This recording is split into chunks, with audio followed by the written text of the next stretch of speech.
Exchange forces and the helium atom.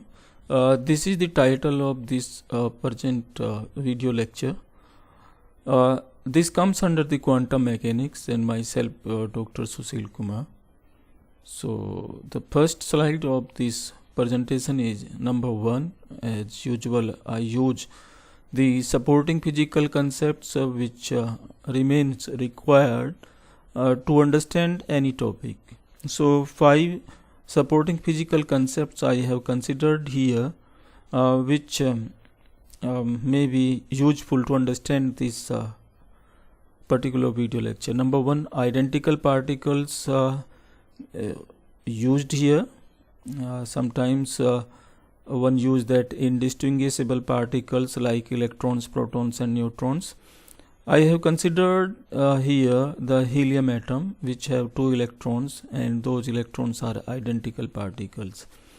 At number 2, total eigenfunctions. As you know, there are 2 types of eigenfunction. One is symmetric and second is antisymmetric. And for the accurate description of any quantum system, one required antisymmetric total eigenfunction. So that I have explained in earlier videos. At number 3, space eigenfunction and spin eigenfunctions are included here to show the antisymmetric total eigenfunction. And number 4, the concept of singlet and triplet states is explained. Singlet and triplet state I will explain further in video by using the concept of spin of these 2 electrons. At number 5, the same idea, that is spin angular momentum orientation along the z-axis. So consider a pair of electrons in a system where there is no Coulomb interaction between the electrons. Example is of helium atoms. Helium atom, this is the center part, that is the nucleus, and these are 2 electrons. And system means here in this video lecture slide, that is the helium atom. The total eigenfunctions for the system, as we know, that is equal to 1 upon square root 2 psi alpha 1 psi beta 2 psi beta 1 psi alpha 2. This is antisymmetric total eigenfunction for this system. In general, we write here alpha and beta basically are the quantum states of the electron, which itself include the space and spin quantum numbers.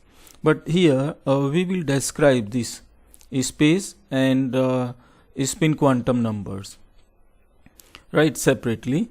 So the total eigenfunction depends on both the space and spin variables. When we are saying space variable and spin variable, you can see here the characteristics of these 2 electrons.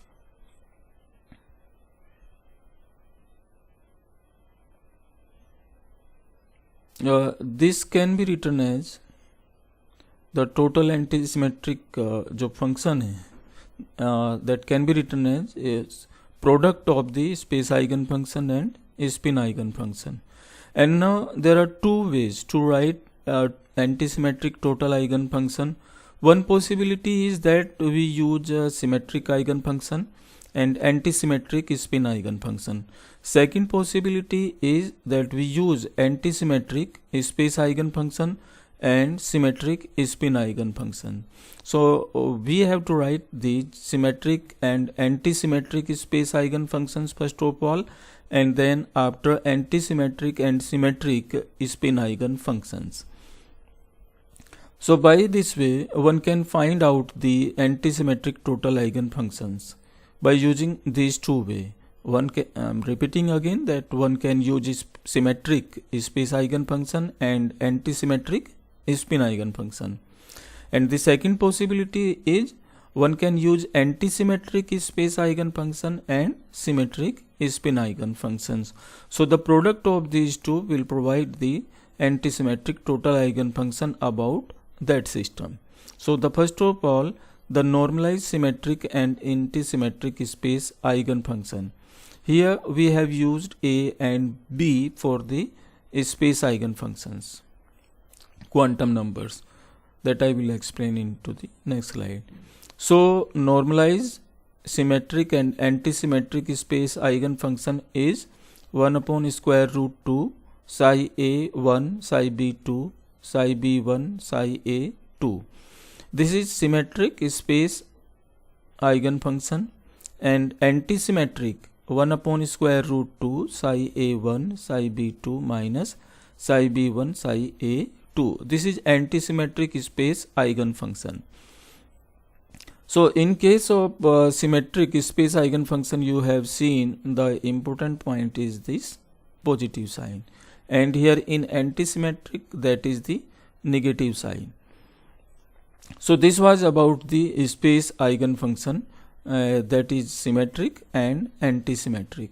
And now we have to discuss about the antisymmetric spin eigenfunction and symmetric eigenfunction, keeping in mind that we are considering here helium atom.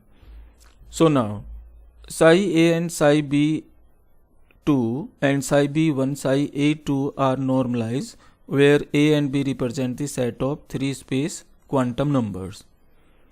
Now the forms of symmetric and antisymmetric spin eigenfunction. Here the key point is, as you know, that spin variable is discrete, not continuous as space variables. This is one of the most important point in this explanation, where we are discussing about the exchange force between the two electrons.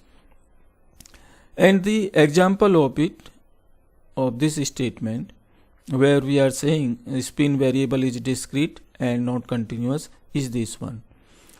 Values plus 1 by 2 h cross and minus 1 by 2 h cross of the electron spin orientation along the z axis we consider.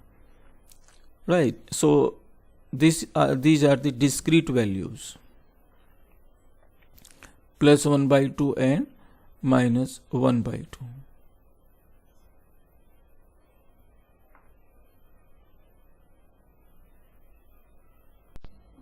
For a non-interacting pair of electrons, the total spin states are 4 in a system. The system means that quantum system, that is helium atom here. So there are two electrons, non-interacting electrons we have considered here. So there are 3 points basically in which I will explain the 4 spin states. Because there are 4 spin states, so there will be 4 spin eigenstate, or you can say eigenfunction. How we can write these 4 spin state, I will tell you in the next slide. So out of these 4 spin eigenfunctions, 1 will be antisymmetric and 3 will be symmetric.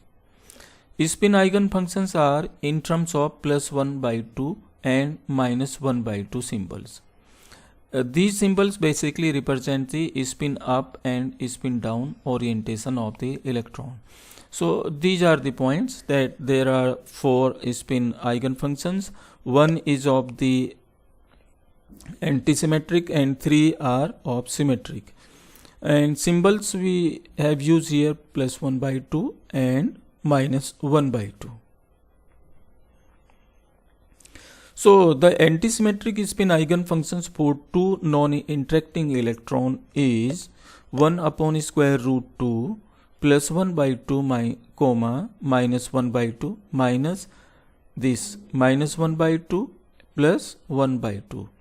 So this is correspond to the singularity state, and this is antisymmetric spin eigenfunctions. There are 3 possible symmetric eigenfunctions. They can be written as plus 1 by 2 plus 1 by 2 and this 1 upon square root 2 plus 1 by 2 minus 1 by 2 plus minus 1 by 2 plus 1 by 2, and with this possibility minus 1 by 2 and minus 1 by 2. Keeping in mind that there are 2 electrons, once they are parallel in upward direction, second the third possibility both are downward, and the second possibility looks like this one. So corresponding to these orientations of these 2 electrons, the possible symmetric eigenfunctions in case of spin plus 1 by 2 plus 1 by 2, and here both are downward, so minus 1 by 2 minus 1 by 2. In this particular situation, because we are writing symmetric, so we have considered here plus sign. So these three are known as a triplet spin eigenfunction, and in case of antisymmetric, the negative sign is taken here, that is of only singlet. So triplet and singlet states. So now the physical interpretation of the singlet and triplet states, which I had discussed in earlier slide. So let us suppose that S prime is the total spin angular momentum, and that is the result of sum of these two individual electrons spin angular momentum, that is S1 and S2. Let S prime and Z prime are quantized numbers, so this can be written as S prime is equal to square root S prime plus 1 H cross, and this Sz prime is equal to Ms prime H cross.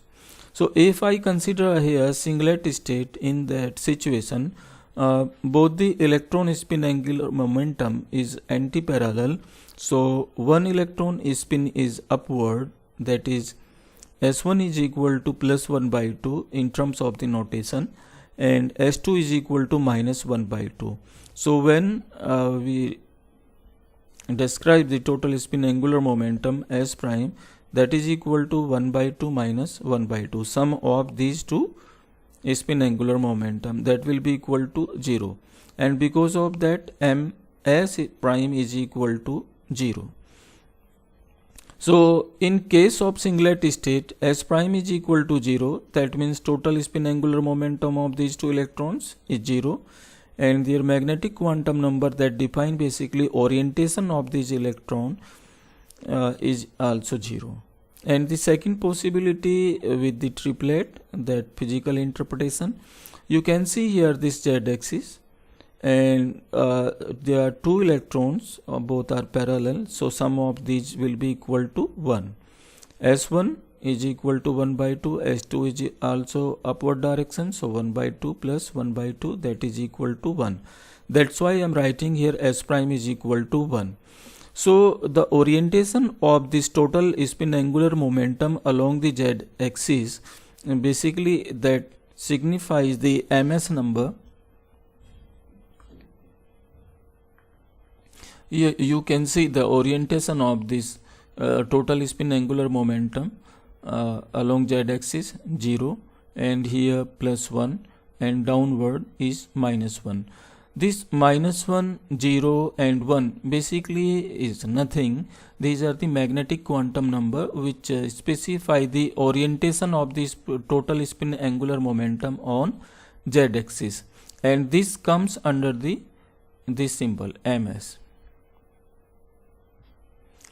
Many times you have heard about the multiplicity, that is the singlet or triplet. That formula is 2s plus 1. If total spin angular momentum is 0, then 2s plus 1 will be equal to 1, that correspond to the singlet state. And if s is equal to 1, then 2s plus 1 will be equal to 3, and this will be correspond to the triplet states. Singlet state and triplet states I have discussed earlier in slide. So you have now the idea. When we are using singlet state, that means antisymmetric spin eigenstate, and when we are saying or using this word triplet state, that means there are three symmetric spin states. The quantum number satisfy the relation which I had discussed earlier. As you know that Ms is equal to vary from minus s prime to the plus s prime, and s prime is the total spin angular momentum, that was 0 in case of when the two electrons are anti-parallel, and when parallel, that is 1. So if I put this value s prime here in Ms, you will see that this first case s prime is equal to 0, that means Ms prime is equal to 0. Orientation of this total spin angular momentum on the Z axis is 0. That is singlet state in terms of physical picture. S prime is equal to 1, that is the total spin angular momentum, and you have noticed three orientations. The values of ms is -1, 0 and +1. So now the total eigenfunctions for two non-interacting electrons in a quantum system, as we defined earlier that the antisymmetric total eigenfunction for a quantum system can be written as symmetric space eigenfunction multiplied by antisymmetric eigenfunction, one possibility. So we have seen here that how one can write the symmetric space eigenfunction, that is in this way, and antisymmetric spin eigenfunction is this one. The product of these two is equal to the antisymmetric total eigenfunction of that quantum system. A second possibility to write the antisymmetric total eigenfunction is one have to write first of all antisymmetric space eigenfunction and symmetric spin eigenfunction. So antisymmetric space eigenfunction with this negative notation, and this is the way of writing 1 upon square root 2 psi a and b with these electron numbers 1 and 2, here negative sign, psi b 1 psi a 2 by exchanging the position. Right, multiply by, now we know that symmetric spin eigenfunctions are 3. So I have written 1 by 1, first with this possibility, second with this possibility, and third with this possibility. So these are 3 antisymmetric total eigenfunctions when we use symmetric spin eigenfunction. So this is the way to write the total eigenfunction for. Now in conclusion, actually accurate description of any quantum system must require an antisymmetric total eigenfunctions, right? When we have this total antisymmetric eigenfunction, only then we can describe anything about the quantum system, and this antisymmetric total eigenfunction is the result of space and spin eigenfunctions, as you have seen earlier.